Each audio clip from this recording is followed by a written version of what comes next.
Hello, this video is for those who are thinking about being a teacher or for new teachers, or perhaps for those who've been teaching but are stuck in a rut and need perhaps outside perspectives. I'm going to draw on my experience to talk about 7 habits or practices that I think you should develop or acquire if you want to be effective in the classroom. These are not meant to be exhaustive. I will talk about each of these in more detail in a future video in the teaching series on YouTube. I think it's very endlessly fascinating, but I want to give an overview today in this video. And let's begin with point number 1. Have a clear objective or objectives for the class. State your main points clearly at the outset.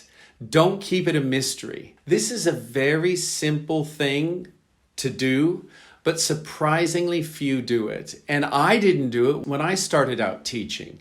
But if you let the student know at the beginning of the class what the goal is for the class, what you hope to accomplish in the class, then everyone's on the same page moving forward. You want to be as clear as possible. You want everyone to understand why they're doing what they're doing. And by stating up front the goal for the class or the aim or the learning objective, you have that possibility. So for example, I gave a recent live on Instagram on collective nouns. And for those of you who saw it, you will know that on the second slide after the title, I stated the 2 objectives of the live or of the video: to understand what a collective noun is, so a definition, and then to understand which verb form is needed for the most common collective nouns. And so I let them know up front what my objectives were. This is simple. It shouldn't be complicated. Even if the subject matter is complicated, you should be able to express your objectives in a clear, simple manner so that everyone understands. Point number 2, have an approach that is logical and easy for the audience or the students or the class to follow. Now, there's a fancy term for this. We call it methodology.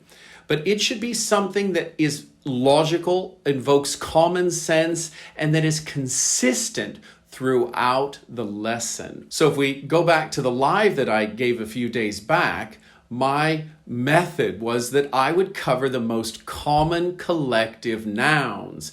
In other words, my approach, my method, was a communicative one. I wanted to show the most common collective nouns in the context of conversation. This meant that I didn't cover unuseful terms like the many different animal group nouns that we often associate with this theme. Instead, I focused on family, staff, audience, police, and other common nouns that people were likely to use in day-to-day conversation. Number 3, balance a logical approach with your gifts as an educator. Do you know what your gifts are as a teacher? Do you know what you're good at? When you're just starting out, you might not know. You might intuitively know, but you might not know through experience.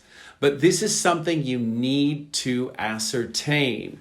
Are you good at explaining concepts? Do you possess a good accent or clear pronunciation? Are you funny? Are you charismatic? Do you have deep knowledge about the subject matter? It doesn't matter which gifts you have, it is important to identify which they are, because there will be times when you will want to or need to fall back on these gifts. We don't want to use these as excuses not to prepare well, but we will use these as bridges at times to get us through a very difficult moment in the classroom, and we all experience this.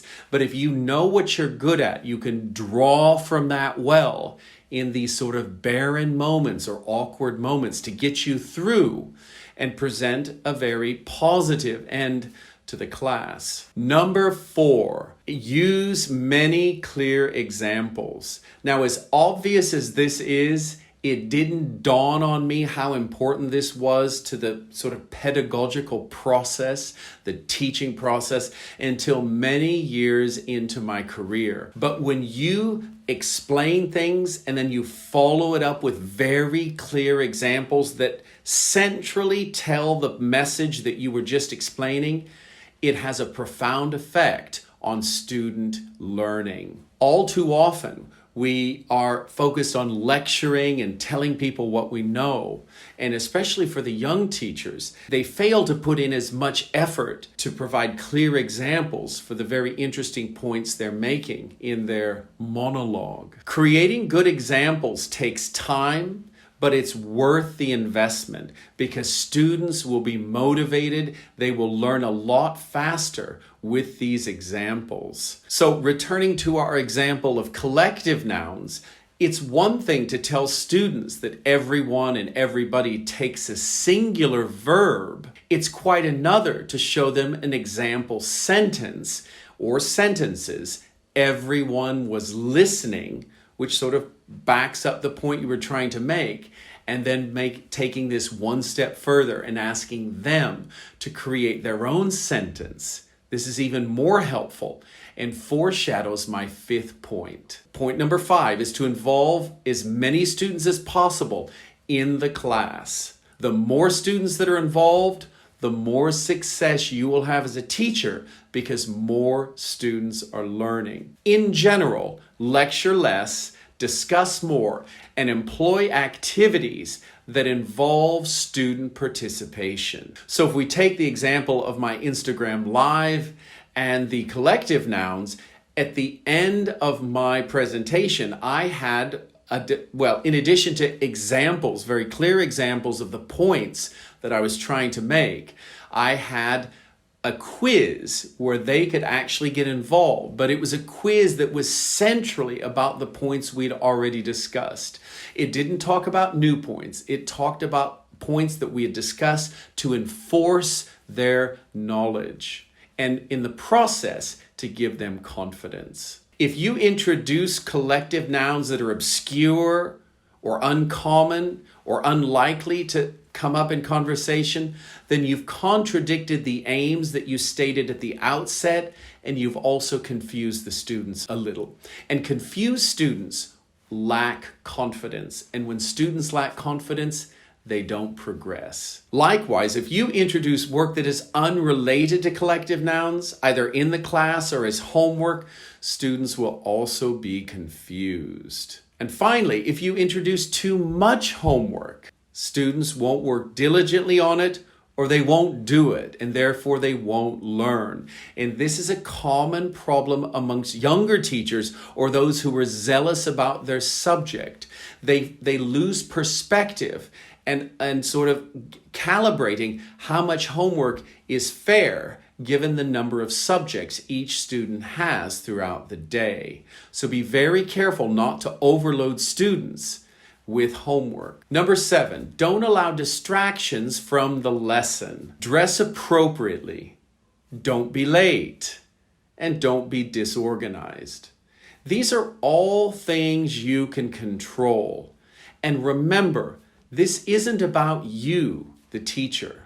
This is about the students making progress in the subject that you're assigned to instruct them on. Young teachers often fall into the trap. It's very natural. You have this position of authority and it's new and it's a little bit intoxicating. And you want to be that center and you want to talk and show your knowledge and prove or show somehow your importance. But that's the wrong perspective. It's not about your image or likability, but it's about the progress of the students in your class. If you focus on each of those students and how they're progressing and the struggles they encounter, then your reputation in that class, your likability, your effectiveness will grow regardless, and you won't have to worry about it. If you're still watching this video, then subscribe to my channel. Thank you very much and see you soon.